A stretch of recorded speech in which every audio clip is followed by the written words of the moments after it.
So called India के agent है ये sir, in that situation also वो अरेस्ट करके उनको हैंड ओवर कर रही है, मतलब ये यस यस, खुद की खुफिया। ये तो भारत सरकार ने एक्सेप्ट कर लिया है ना।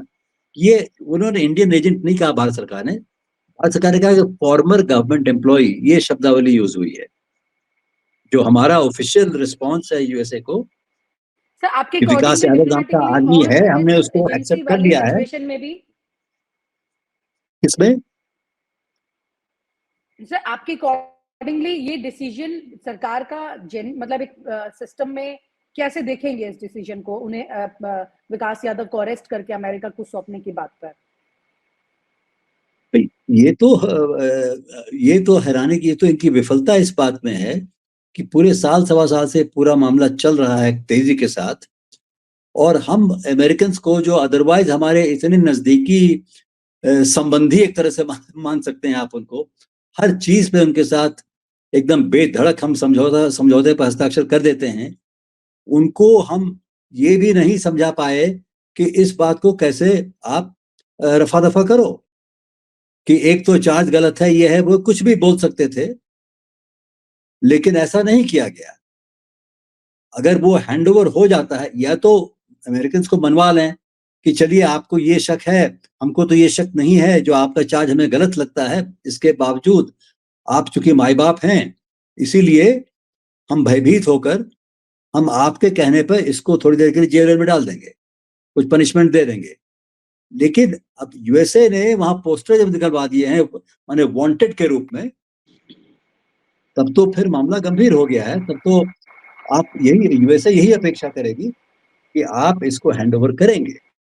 आप उसको मान लिया है आपने कि गवर्नमेंट का एम्प्लॉय है, फॉर्मर, अभी मौजूदा नहीं है, पहले था, हमने इसको निकाल बाहर कर दिया था पहले। या अगर ये इन्वॉल्व है किसी भी प्लॉट में, पन्नू जी को के खात्मे करने के प्लॉट में इन्वॉल्व है, तो as a private person involve है। भारत सरकार का इसमें कोई वो नहीं है, हैंड नहीं है, कहने का ये अर्थ है।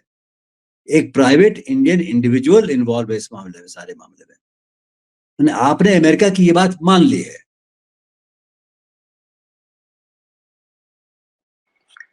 ओके, यानी कि इसका मतलब सर ये बात साफ है कि अब आपने अमेरिका की बात तो मान ली, लेकिन डिप्लोमेटिकली हमारे लिए कितना वर्जन स्ट्रांग होता सर, ये जनता को भी एक समझ में आएगी डिप्लोमेटिकली लोग सिचुएशन। हंसेंगे, डिप्लोमेटिकली दुनिया हंसेगी सब तरफ की। देखिए, ये पहली बार हो रहा है कि हम जो है किसी फॉर्मर ये इस तरह के गवर्नमेंट एम्प्लॉय को, जो कि रॉ जैसे सेंसिटिव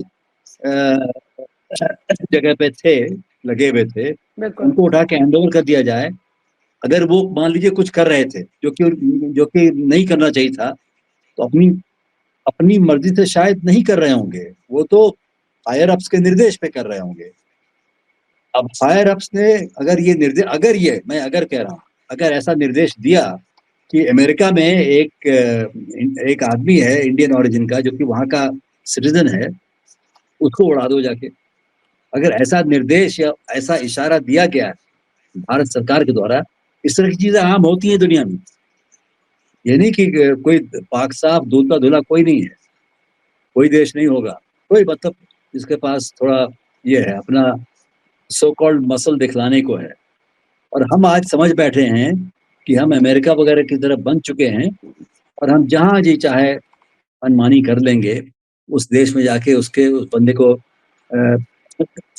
ढेर कर देंगे, ये हम मान के चल रहे हैं, और हम पकड़े गए, ऐसा ही लगेगा। माने अब ये लग रहा है कि अमेरिका ने जो चार्ज लगाया वो सही साबित हो रहा है।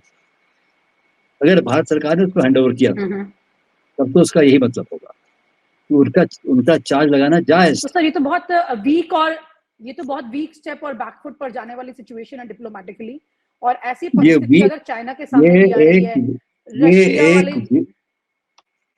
मैं ये अर्ज कर रहा हूँ आपसे, ये एक वीक और डरपोक सरकार की निशानी है, जो कि अपनी बात मनवा नहीं सकती है अपने सबसे नजदीकी अलाई से भी, तो ये किन से मनवा लेगी?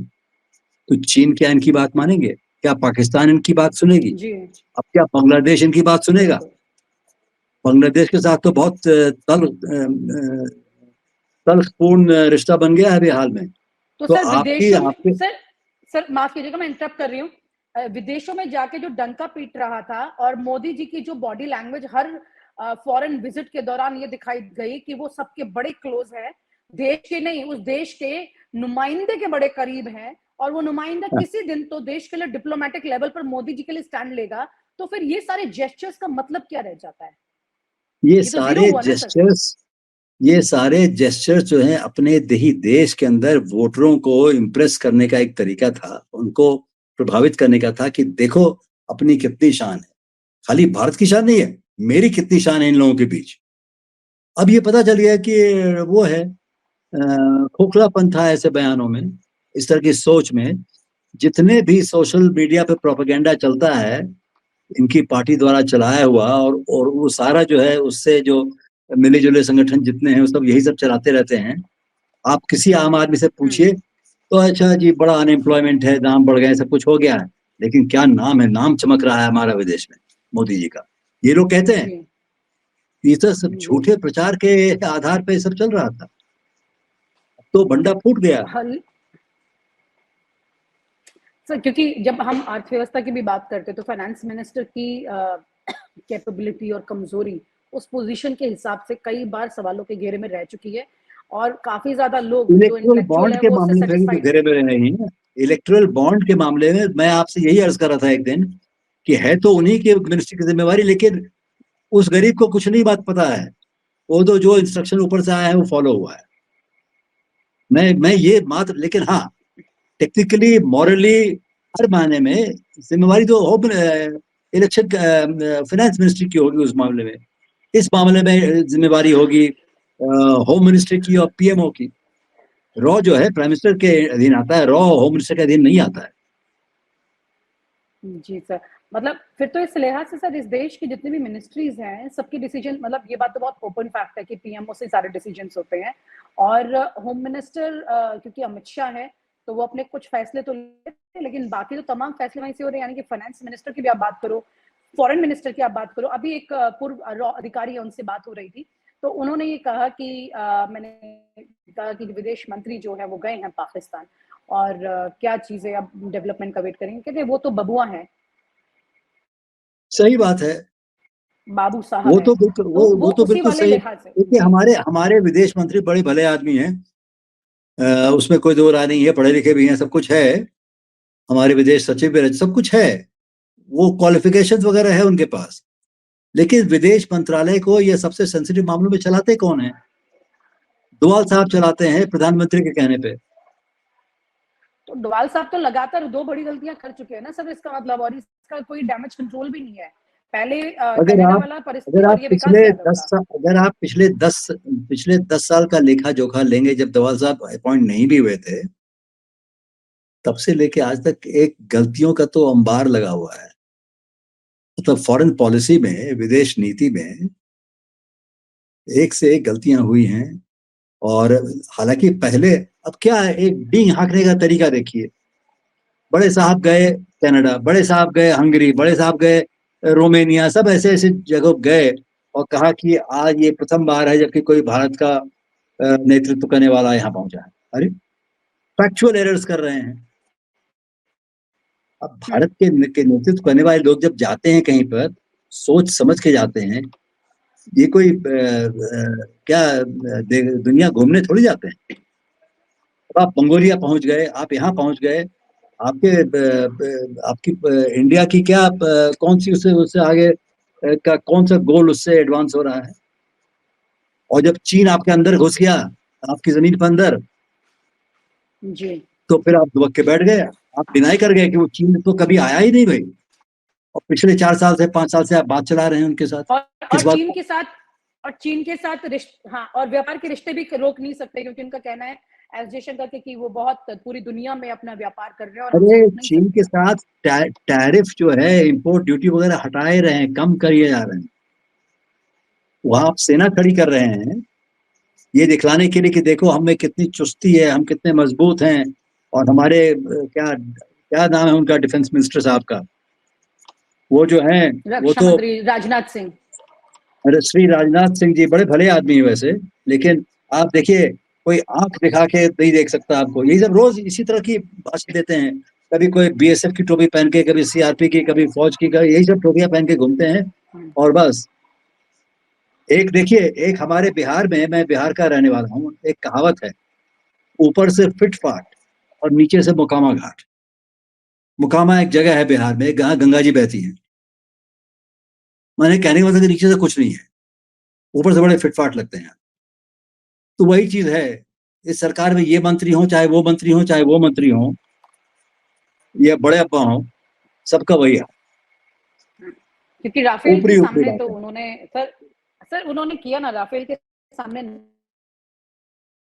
नारियल फोड़ के उन्होंने एक उसका वेलकम किया था देश में। ऐसा नहीं हाँ है, ठीक रक्षा है। मंत्री जी ने इस बात का ख्याल रखा था सर। नहीं, बड़े भले आदमी भाई वो, हम तो बड़े शालीन आदमी हैं, यूपी के मुख्यमंत्री रहे हैं, भाजपा के उस समय पुराने समय में भी अध्यक्ष रहे हैं, वो सब है। लेकिन यही है कि आजकल जो है किसी की चलती वलती नहीं है, वो उसी श्रेणी में है जिसमें आप और हम हैं। सीधी बात तो यही है, हुक्म हुआ तो हुक्म की तामील होगी, बस सीधी बात है। हाँ सर, लेकिन एक लंबा, आपको सर क्या लगता है ये 10 साल क्योंकि हो चुके हैं उनको, इस मोदी गवर्नमेंट के 2 टेन्योर हो चुके हैं, और ऐसे में विदेश के साथ, विदेशों के साथ जो रिश्ते रहे हैं बाकी देशों के साथ में, और जिसके अब धीरे धीरे करके तस्वीर सामने आने लगी, क्योंकि 5 साल बहुत कम वक्त होता है और 10 साल एक ठीक ठाक वक्त होता है, खासतौर से तब जब अंतर्राष्ट्रीय स्तर पर इतना एक रेस्टलेसनेस बना हुआ है बिटवीन सो मेनी कंट्रीज। और ऐसे सिचुएशन में भारत के क्या स्टैंड है, वो अपने आप में परीक्षा की बड़ी घड़ी है। तो ऐसी परिस्थिति में बहुत क्लियर हो जाता है कि आपने क्या किया। तो अब यहाँ पर आपको क्या लगता है कि नरेंद्र मोदी जो है वो एक एक करके लेयर्स में एक्सपोज हो रहे हैं, या फिर अभी उनका कोई मैजिक है जो कि सिचुएशन को आगे कंट्रोल कर लेगा? अब वो तो जनता देख गई भाई, लोगों को लगा चुनाव में कि कोई बड़ी बड़ी बातें चलती थी पहले, सबका विकास वगैरह इस तरह की बातें देश के लेवल पे चलती थी, सबका कल्याण होगा, सबके कल्याण करने के लिए हम बिल्कुल वो हैं, प्रतिबद्ध हैं, ये सब चलता था। फिर ना तो एम्प्लॉयमेंट में कल्याण हुआ, ना इसमें किसी के, माने हमारे जीवन से जुड़ी जो भी चीज है, किसी में किसी का कल्याण हुआ नहीं है। और हुआ यही कि पैसे बहुत इकट्ठा हो गए और इनकी पार्टी के बड़े बड़े बिल्डिंग बन गए चारों तरफ, ठीक है। और पैसा तो बेशुमार बहाया गया, किनकी जेब में गया ईश्वर जाने। और पता नहीं कौन कौन से प्रोजेक्ट चले हैं, बिना मतलब के नया पार्लियामेंट बन गया, बिना मतलब के नया प्रधानमंत्री निवास बनेगा और उपराष्ट्रपति निवास बनेगा, और वो है। जबकि कोविड के समय में धड़ाधड़ धड़ल्ले से काम चल रहा था। क्यों चल रहा था, इसकी क्या आवश्यकता थी? एक गरीब देश में यही सब करना है कि एक और पार्लियामेंट बना हो, जो कि पुरानी पार्लियामेंट कोई खराबी, बड़ी सुंदर जगह थी। अब तो यही सब जो है, तो इन सब को अच्छी तरह जांच कराए तो आपको ढेर सारा करप्शन मिलेगा। लोग कहते हैं नहीं भाई, आप जो हैं अकेले आदमी हैं, शादीशुदा नहीं हैं, एक उम्र हो गई है, तो किसके लिए आप पैसा धन कमाना चाह रहे हैं? ठीक है, धन जो है, अब वो किसके, वो सवाल दूसरा है, पावर से भी जुड़ा हुआ है वो। तो अब बहुत से स्कीम है इस तरह के भारत सरकार के, जिसपे आज भी बड़े बड़े पढ़े लिखे लोग, और हम और आप तो निरक्षर हैं उस मामले में, लेकिन बड़े पढ़े लिखे लोग जो हैं, जानकार लोग, वो हैरान हैं कि आफ्टर ऑल नया पार्लियामेंट बनाने की क्या हड़बड़ी थी, या वो सड़कों को, राजपथ को प्रशस्त करने की और नया पीएम हाउस बनाने की क्या? तो अभी पुराने पीएम हाउस में क्या चूहे बिल्ली घूम रहे हैं, क्या बात है वहां पे? जंगल झाड़ बन गया है वो, ऐसा तो प्रतीत नहीं होता है। तो बड़ा चमक दमक लग रहा है पहले की तरह वहाँ आज भी। तो फिर भी आप ये कर रहे हैं, बड़े बड़े हेलीकॉप्टर जहाज खरीदे जा रहे हैं, एक सबसे ऊंचे जो लेवल पे लोग बैठे हैं शीर्ष पे, उनको यहाँ से वहां घुमाने के लिए। तो ये सब क्या होगा? ये सवाल तो लोगों के बीच उठने लग गए हैं। लेकिन विदेश जो है हमारे, फॉरेन पॉलिसी जो है, विदेश नीति के ऊपर लोग अभी भी भ्रम में थे, क्योंकि भ्रम फैलाया जाता है यहाँ, जी जो सर। कुछ आप और हम विश्वास करते हैं, सब मीडिया के जरिए, सोशल मीडिया के जरिए फैलाया जाता है, बहुत प्लान्ड तरीके से, सुनियोजित तरीके से फैलता है। ये कोई, इस पर हम ऐसे बिलीव थोड़ी करने लग जाते हैं कोई बात को। जो पढ़ते हैं अखबार में, जो सुनते हैं लोगों के मुंह से, वही हम मान लेते हैं, उस पर हम जी कोई सर। रिसर्च तो नहीं करते खुद जा करके। तो यही है, उस बात का फायदा उठाते हुए हर बात को चलाई जाती है। और सरकार जो भी बात बयान दे रही है अपनी तरफ से किसी भी इशू पे, अधिकांश आप पाएंगे कि इनको आप डबल चेक करना बड़ा आवश्यक है, मैंने सत्यापन के लिए।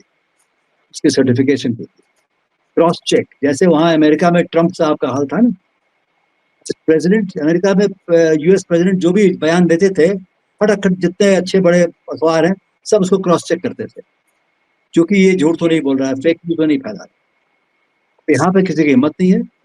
एक बेचारा करता है, क्या नाम है उसका, जुबैर अहमद, उसको आए दिन धड़ पकड़ करते रहते हैं, उसको आंख दिखाते रहते हैं। जी सर, अब कुल मिलाकर के लॉरेंस बिश्नोई, अमित शाह, कनाडा, अमेरिका, विकास यादव, ये सारा मामला जो है एक ऐसी बहुत बड़ा फेलियर के तौर पे अब सामने निकल के आ रहा है कि कहाँ से ये पूरी कहानी जो जुड़ते हुए अमेरिका तक पहुंचती है, फिर उसके बाद अचानक से आपको मुंह के बल गिरते हुए आप खुद को देखते हैं और वहां पर आप ऐसे बैकफुट पर जाते हैं कि आपका जो डंका बाहर पीटने की बातें सामने थी, उसमें से कुछ भी आज की तारीख में सामने नजर नहीं आ रहा। क्योंकि अगर आप ट्रंप की बात करें या फिर आप बाइडेन की बात करें, आपने दोनों के साथ बहुत अच्छी जेस्चरिंग की फोटोज भी क्लिक कराई है, वीडियोस भी हैं, दुनिया भर की चीजें हैं, लेकिन वो सब आपके डिप्लोमेसी को बहुत फायदा अब नहीं दे पा रही हैं। पहले बॉडी जेस्चरिंग बहुत इंपॉर्टेंट होती थी, लेकिन अब मोदी जी का अक्सर इस तरह के वीडियोस को वायरल होना जिसमें लोग वो खुद ही जाके गले लगते हैं, इसका तो मखौल भी बहुत ज्यादा बोलने लगे। सर आप कुछ कह रहे थे? नहीं, मैं ये अर्ज कर रहा था कि पार्लियामेंट में सरकार एक बयान दे, समुचित बयान दे, उसमें हर पक्ष को, विदेश के लीडरों ने जो जो बात कही है, आप वहाँ पोस्टर निकालने की बात, या कनाडा के मिस्टर ट्रूडो की बात, या वहाँ लॉरेंस बिश्नोई के गैंग की बात हुई है, वहाँ पन्नू साहब की बात हुई है, हर तरह की बात हुई है। और ये आरोप है दोनों देशों ने लगा है कि आपके सरकारी विभाग से जुड़े हुए लोग जो हैं वो हमारे देश में आकर हमारे नागरिकों का कत्ल करना चाह रहे हैं। मैंने, एक आदमी तो कत्ल हो चुका है, निज्जर नाम का एक आदमी है जो भगोड़ा था, यहाँ से भाग के गया था, लेकिन उसको वहां पनाह मिल गई, सिटीजन बन गया वहां पर कनाडा में। तो ये सारा जो है क्या हो रहा है, हम लोग भौचक्के हैं। हम अमेरिकन स्टेटमेंट तो देखते हैं, हम कैनेडियन स्टेटमेंट तो देखते हैं, हम भारतीय स्टेटमेंट नहीं देखते हैं। वो हमें सो अवसर नहीं मिलता है। जी sir, thank you so much sir, thank you so much for sharing your thoughts here. Thank you sir. और आप हमसे जुड़े रहने के लिए सब्सक्राइब करें YouTube पर, फॉलो करें ट्विटर पर और लाइक करें Facebook पर। और ज्यादा जानकारी के लिए आपको टाइप करना होगा सिर्फ न्यूज नशा।